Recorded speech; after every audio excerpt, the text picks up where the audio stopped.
তার আসলে সম্মানের জায়গাটা হচ্ছে স্নেহ ভালোবাসার জায়গাটা এখনো মেনটেন করে। এটা কিন্তু আমরা মানে তাকে ফোলানোর জন্য বা তাকে করার জন্য বলছি না, কিন্তু এটা নিয়েই গসিপ হবে। হ্যাঁ, কারণ আমি সবসময় বলে থাকি বা আমি ওকে যেটা সত্য সেটা, যেটা সত্যি সেটা। ওকে দেখছি আমি, ও শর্টে যাওয়ার আগে ক্যামেরা সালাম করে যাচ্ছে, আমাকে সালাম করে যাচ্ছে, দাদা সেটে যাই, হ্যাঁ যা। আমি দাঁড়িয়ে, দাদা ঠিক আছে, দাদা এটা হচ্ছে ববলি, এই ঘোর, এই কর, এই চোখটা একটু কোচকা বা এই বডি ভাগ। আমরা যখন বলি দাদা হচ্ছে ঠিক আছে, হয় না, ওর জায়গা থেকেও অনেক কিছু বেস্ট দিবে, আমার জায়গা থেকে আমার হয়তো পছন্দ হচ্ছে না।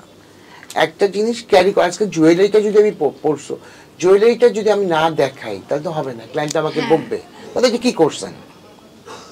এত লাখ লাখ টাকা দিয়ে একটা আর্টিস্ট নিচ্ছে বা এত একটা প্রোডাকশন নামাচ্ছে, তাকে তো খুশি করতে হবে। ওই ক্লায়েন্ট যদি খুশি না থাকে তাহলে তো আমাদের কাজ দিবে না। এক্স্যাক্টলি। একটা ক্লায়েন্টকে ধরে রাখতে হলেও তার মন অনুযায়ী তার চেয়ে বেশি আমরা দিই। উনি চাচ্ছে 4টা, আমি দিয়ে দিই 6টা, কারণ ক্লায়েন্ট খুশি থাকুক, ক্লায়েন্ট ভালো বললো। কারণ আমার মধ্যে এই জিনিসগুলো, যে ওরাও জানে যে ওদেরকে যদি একসময় 4টা ড্রেস পরতে বলি ঠিকই পরে, আমি বাড়ি 6টা ড্রেস পরে দিয়েছে ক্লায়েন্টকে খুশি করে দেওয়ার জন্য। কারণ ও বুঝে ওদের জায়গাটায় যে ক্লায়েন্ট খুশি হবে, না একটা ক্লায়েন্ট একটা ড্রেস পরছে দাদা আপনার কথায় ভালো।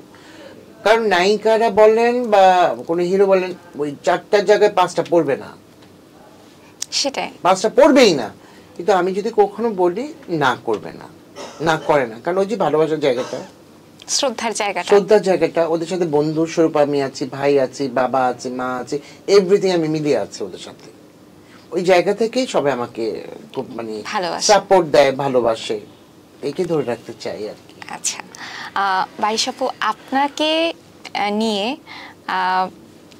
অনেকে অনেক ধরনের ভালোবাসে তো অবশ্যই, কিন্তু সম্প্রতি কিছুদিন আগে একজন উদ্যোক্তা কিছু অ্যালিগেশন আপনার বিরুদ্ধে এনেছিল এবং আপনি একটা সংবাদ সম্মেলনে এই অ্যালিগেশনগুলো ক্লিয়ার করেছেন। তো আমি যেটা জানতে চাই যে ভবিষ্যতে কি আপনি যেহেতু ব্র্যান্ড প্রমোটার, একসাথে কাজের সুযোগ কি আপনার দিক থেকে আছে কিনা? মানে উদ্যোক্তাদের সাথে তো আমরা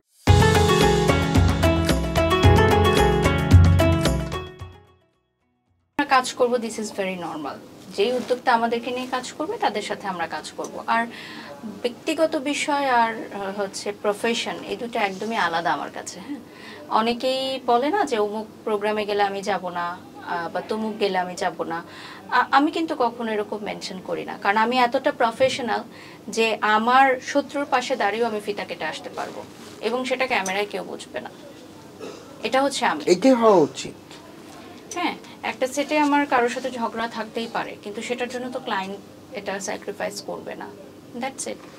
ওকে দাদা, আমাদের এই অনুষ্ঠানটার নাম হচ্ছে যুগলবন্দি। তো আমি একটু জানতে চাই যে বারিশ আপুর 3টা ভালো, তুমি অনেক প্রশংসা করে ফেলছো, ভালো গুণ বলে ফেলছো, আমাকে একটু খারাপ 3টা দিক বলো বারিশ আপুর, যে তুমি ইরিটেট হও। আচ্ছা, ওর খারাপ দিকটা হচ্ছে ও অল্পতেই রেগে যায়, জানতাম খুব রেগে যায়। মানে রেগে যায় কি, মানে ওর একটা ক্ষণিকে রাগ।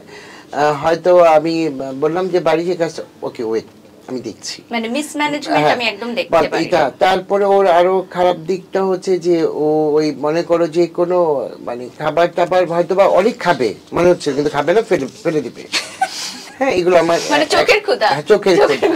3 নাম্বার হচ্ছে মনে করো কোনো শাড়ি সেরকমই যাই পরলো, ওই যে এই হৃদয় ফেলে চলে আসলো, কিন্তু চিন্তা করলো না যে একটা ব্লাউজ যদি পরে আমার শাড়িটা তো কানা হয়ে যাবে। অনেক সময় দেখি যে পরে আসো ওইটা, তখনই আমি ওকে বলি বারিশ তুই যে পড়লি, তুই তোর সেন্স নেই, আর তুই তোর স্ত্রীকে বলছিস যে তোকে বোঝাতে হবে যে এখানে 3টা জিনিস আছে। এই জিনিসগুলো ওর মানে একটু খামখেয়ালিপনা আছে, কিন্তু ও খুব গোছানো বলবো, এটা খুব টাইম মেনটেন করে। যেটা দুজনের মধ্যে যদি মিসআন্ডারস্ট্যান্ডিং হয়, প্রথম এটা মানে মিটানোর পদক্ষেপটা কে নেওয়া হয়? মিসআন্ডারস্ট্যান্ডিং হয় নাই এখন পর্যন্ত, কারণ হচ্ছে আমরা খুব ক্লিয়ার কাট। যদি আমি কোথাও কিছু শুনি আমি ডাইরেক্ট ফোন দিই যে দাদা এই ঘটনাটা আমি শুনলাম, এটা কি সত্য, মানে তুমি আমাকে ক্লিয়ার করো। মানে ক্লিয়ার না করলে হয় কি, আপনার আমার কিন্তু মিসআন্ডারস্ট্যান্ডিং রয়ে যাবে এবং এমন একটা ট্রাস্ট থাকে না। মিডিয়াতে এরকম অনেক মানুষ আছে যারা কথা লাগাতে চায়,